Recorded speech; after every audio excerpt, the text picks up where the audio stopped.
Hello students, आप सबका हमारे यूट्यूब चैनल के मैथमेटिक्स एनालिसिस में स्वागत है। मैं आप लोगों को क्षितिज बुक के सूर के पद पाठ को पढ़ाऊंगी। सूरदास जी हिंदी के एक महान साहित्यकार थे। इन्होंने भक्ति मार्ग से ही कृष्ण के प्रति प्रेम प्रकट किया और अपनी रचनाओं में बहुत सारे पदों को लिखे। तो इसमें अब मैं स्टार्ट करती हूँ। आपके बुक में जो है, उधो तुम हो अति बड़ भागी, अपरस रहत स्नेह तगाते, नाहिन मन अनुरागी, पुरैनी पात रहत जल भीतर, तारस देह न दागी। इन पंक्तियों में उस समय का वर्णन है जब श्री कृष्ण वृंदावन छोड़कर मथुरा चले जाते हैं और गोपियाँ उनके वियोग में रहती है। श्री कृष्ण अपने भाई उद्धव को गोपियों को समझाने के लिए वृंदावन भेजते हैं। तो गोपियाँ उद्धव से कहती है, उद्धव तुम हो अति बड़भागी, हे उद्धव तुम अत्यंत भाग्यशाली हो। अपरस रहत स्नेह तगाते, नाहिन मन अनुरागी। क्योंकि अपरस माने जिसमें रस ना हो, निरस। रहत माने रहते हो, स्नेह माने स्नेह, तगा माने धागा।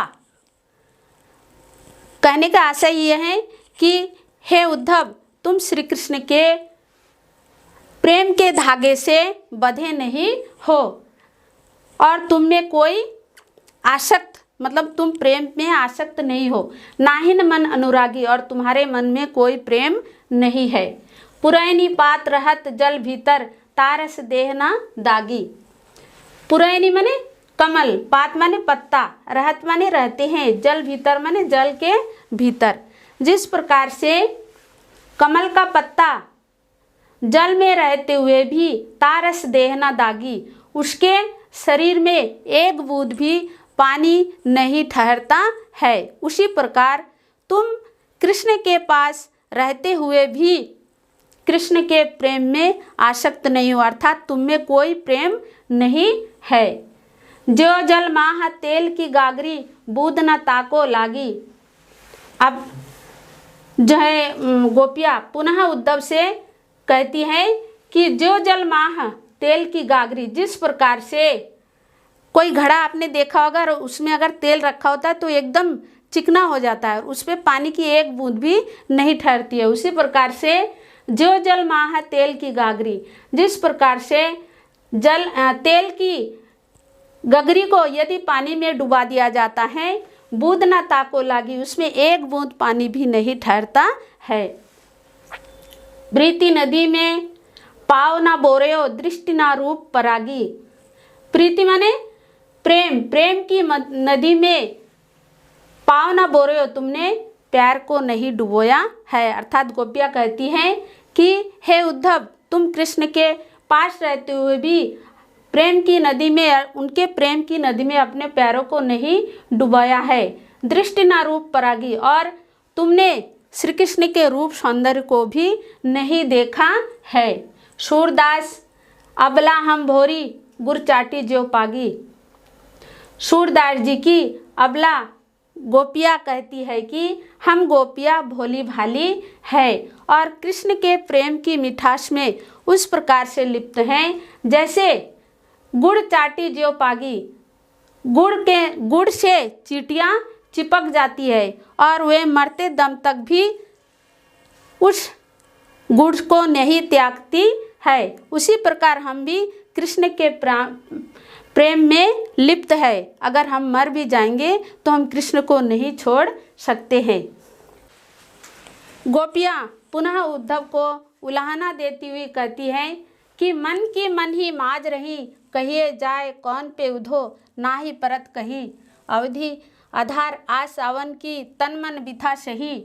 अब इन जोग संदेशनी, सुनी सुनी बिरहनी बिरह दही। कृष्ण उद्धव गोपियों को योग का संदेश देना चाहते हैं और गोपियाँ जो हैं उस योग के संदेश को सुनने के लिए तैयार ही नहीं है।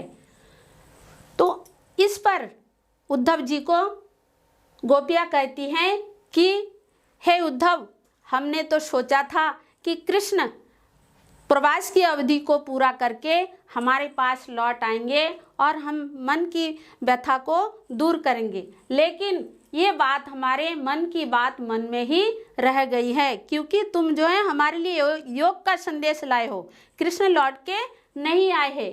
कहिए जाए कौन पे उधो, ना ही परत कही। अब पुनः गोपियाँ कहती हैं कि उद्धव, जो कृष्ण हमारे पास लौट के नहीं आए हैं, ये हम किसके पास जाकर के कहे, कौन पे उधो कहे, मतलब हम किसके पास जाकर कहे, नहीं पारत कही, और ये हमसे कहते नहीं बनता है। अर्थात हमारे मन में कृष्ण के वियोग में इतना दुख है कि हम उसको कह नहीं पा रहे हैं, हमसे कहते नहीं बनता है। अवधि आधार आश आवन की, तन मन बिथा सही। हम लोगों ने जो है कृष्ण जी आएंगे इस आशा के आधार में अपने तन मन अर्थात शरीर से मन से व्यथा को सहन किया कि हमारे पास कृष्ण लौट कर आएंगे। अब इन जोग संदेशनी सुनी बिरहनी बिरह दही। परंतु हे उद्धव, तुमने जो हमारे लिए योग का संदेश लाए हो, ये संदेश सुन करके बिरहनी बिरह दही, हमारे विरह की अग्नि और ज़्यादा जल रही है, अर्थात हम उस व्यथा में और अधिक व्यथित हो रहे हैं। चाहती हुती गुहारी जीतही ते, उतते धार बही। चाहती हुती माने जिसके, गुहारी माने रक्षा के लिए, जीतही माने जिससे, उतते माने उससे, धार माने धारा। गोपियाँ कहती हैं कि हमने जिससे रक्षा मांगी थी, अर्थात हम चाहते थे कि श्री कृष्ण हमारी रक्षा करेंगे, हमारी दुख को सुनेंगे समझेंगे, उतते धार भई, लेकिन वही से हमारे पास दुख की धारा आने लगी है। सूरदास अब धीर न धरही, क्यों मर्यादा ना लही। सूरदास जी की गोपियाँ कहती है कि अब हमसे धैर्य धारण नहीं होता है, क्योंकि जब हमारी कोई मर्यादा ही नहीं रही। इसका आशय यह है कि गोपियाँ सोचती थी कि कृष्ण आएंगे और हम उनसे अपने मन के दुख को कहेंगे, लेकिन उसके बदले में कौन आ गए, आप आ गए, उद्धव जी आ गए। तो इसलिए कहती है कि अब हमारा कोई मर्यादा ही नहीं है। हमरो हरि हारिल की लकड़ी, मन क्रम बचन नंद नंदन उर, यह दृढ़ करी पकड़ी। जागत सोवत स्वप्न दिवस निशी, कान जकरी। सुनत जोग लागत है ऐसो, ज्यो करुई ककरी। सूतो व्याधि हमको ले आए, देखी सुनी ना करी। यह तो सूर तिन्ही ले सौंपो, जिनके मन चक्री। गोपियाँ उद्धव को उल्हाना देती हुई उनका जो मन है, उनकी क्या दशा है, उस प्रकार उसकी व्याख्या कर रही है। वह कहती है हमरो हरि हारिल की लकड़ी। गोपियाँ कहती हैं कि हरि माने कृष्ण के लिए कह रहे, हारिल माने एक पक्षी होता है जो सदैव अपने पंजों में उस लकड़ी को जकड़ करके पकड़े रहती है। तो ही गोपियाँ कहती है कि हमारे हरि मतलब हमारे कृष्ण हारिल पक्षी की लकड़ी की तरह है, जिसको हमने अपने मन में बांध रखा है, अर्थात हर समय हम कृष्ण के प्रेम में ही डूबे रहते हैं। मन क्रम वचन नंद नंदन उर, यह दृढ़ करी पकड़ी। और हमने अपने मन से, कर्म से, वचन से, नंद नंदन माने नंद का पुत्र श्री कृष्ण, उर माने हृदय, नंद के पुत्र को अपने हृदय में दृढ़ करी पकड़ी, मतलब बहुत मजबूती से पकड़ रखा है। जागत सोत स्वप्न दिवस निशी, जागते सोते स्वप्न में, दिवस माने दिन में, निशी माने रात में, कान्हा जकरी रे। गोपियाँ कहती हैं कि हम श्री कृष्ण को सोते हुए, सोते जागते स्वप्न दिन रात में कान्हा करके पुकारती रहती हूँ। सुनत जोग लागत है ऐसो, ज्यो करुई ककरी। गोपियाँ उद्धव को कहती है कि हे उद्धव, तुम जो हमारे लिए जोग माने योग, योग का संदेश लेकर के आए हो, ये जो कड़वी ककड़ी मतलब कड़वी ककड़ी के समान है। अर्थात ककड़ी, कड़वी माने कड़वी ककड़ी खाया नहीं जा सकता है। तो उसी प्रकार से तुम जो हमारे लिए ये योग का संदेश लाए हो, ये हमारे लिए कड़वी ककड़ी के समान है। सू तो व्याधि हमको ले आए, देखी सुनी ना करी। गोपियाँ कहती हैं कि तुम व्याधि माने रोग, हमारे लिए ऐसा रोग लेकर के आए हो, देखी सुनी ना करी। अर्थात हमने ना उसको कभी देखा है और ना सुना है। यह तो शूर तिन्हीं के ले सौंपो, जिनके मन चक्री। गोपियाँ कहती हैं, हे उद्धव, तुम ये योग का संदेश उन्हीं को लेकर के सौंपो जिसका मन चंचल है। हमारा मन तो चंचल नहीं है, क्योंकि हम कृष्ण के प्रेम में अपने मन को मजबूती से पकड़ रखा है। हरि है राजनीति पढ़ी आए, समुझी बात कहत मधुकर के, समाचार सब पाए। एक अति चतुर होते पहले ही, अब गुरु ग्रंथ पढ़ाए। बड़ी बुद्धि जानी जो उनकी, जोग संदेश पठाए। उधो भले लोग आगे के, परहित डोलत धाए। अब अपने मन के फेर पाइए, चलत जू हुते चुराए। ते क्यों अनिति करे आपुन, जे और अनिति छुड़ाए। राज धर्म तो यही शूर, जो प्रजा ना जाही सताए। गोपियाँ उद्धव से कहती हैं, हरि है राजनीति पढ़ी आए। कृष्ण के लिए कहती हैं कि कृष्ण अब जो है एक राजा बन गए हैं और राजनीति पढ़ के आ गए हैं। समुझी बात कहत मधुकर के, समाचार सब पाए। यहाँ पे मधुकर जो है मतलब जब सूरदास जी इन पदों की रचना करते हैं तो उस समय मतलब उद्धव जब आते एक भौरा आ जाता है और भौरा को संबोधित करके उद्धव को उलाहना देती हुई कहती है, तो इसलिए मधुकर माने भौरा होता है, तो भौरे को कहते हुए उद्धव को कहती है। समझी बात कहत मधुकर के, समाचार सब पाए। कहती है कि हे उद्धव, आप जो बात हमें समझाना चाहते हो, समाचार सब पाए, वो हमने सारा समाचार पढ़ लिया है या पा लिया है।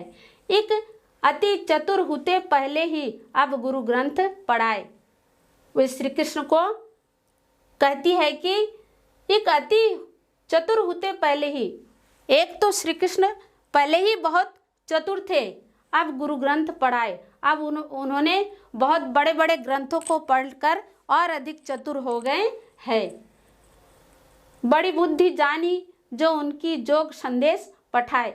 उनकी बुद्धि बहुत तीव्र हो गई है और इस कारण जोग संदेश पठाए, उन्होंने जो है हमारे लिए योग के संदेश को भेजा है। उधो भले लोग आगे के, परहित डोलत धाए। हे उद्धव, भले लोग आगे के, पहले के लोग जो हैं अपने हित के बारे में बाद में सोचते थे और दूसरे के भलाई, परहित माने दूसरे की भलाई के लिए पहले सोचते थे और अपने हित के बारे में बाद में सोचते थे। अब अपने मन फेर पाइए, चलत जू हुते चुराए। गोपियाँ कहती हैं कि हे उद्धव, अब अपने मन फेर पाइए, फिर माने पुनः। श्री कृष्ण भगवान जो हमारे मन को जाते समय ले गए थे, चुरा करके ले गए थे, अब हम उन्हें पुनः जो है पाना चाहते हैं। चलत जो होते चुरा, अर्थात जाते समय हमारे मन को जो चुरा ले गए थे, अब हम उनको पुनः प्राप्त करना चाहते हैं। ते क्यों अनिति करे आपुन, जे और अनिति छुड़ाए। श्री कृष्ण के लिए गोपियाँ कहती हैं कि ते क्यों अनिति करे आपुन, मतलब वे दूसरे अपने प्रजा के लिए अनिति क्यों कर रहे हैं। जे अनिति छुड़ाए, जो अनिति को छुड़ाते, अन्याय को छुड़ाते। अर्थात कहने का आशा ये है कि राजा लोग क्या करते हैं, दूसरा जो प्रजा अन्याय करते या जो भी करते हैं उसको पहले छुड़ाते हैं, लेकिन यहाँ पर तो उल्टा ही हो रहा है, क्योंकि श्री कृष्ण ही हमारे साथ अन्याय कर रहे हैं। राज धर्म तो यही सुर जो पुरजा ना जाहि सताए। राजा का धर्म यह होता है कि जो प्रजा को नहीं सताया जाए, अर्थात प्रजा को नहीं सताते हैं। अर्थात गोपियाँ बहुत ही विरह से व्यथित हैं और कृष्ण के लिए ऐसा कहती है कि वे हमें और अधिक मतलब उनको सता रहे हैं। तो यहीं पे उद्धव चुप हो जाता है। इस प्रकार से आप देखते हैं कि चारों पदों में उद्धव को बहुत ही मार्मिक ढंग से अपने प्रेम का तर्क प्रस्तुत करती है गोपियाँ। तो बच्चों, मैं आज इन पदों को समझा दिया। आगे की वीडियो में इनका जो प्रश्नोत्तर है और कौन कौन सा अलंकार है क्या है, मैं सारा आपको समझाऊंगी।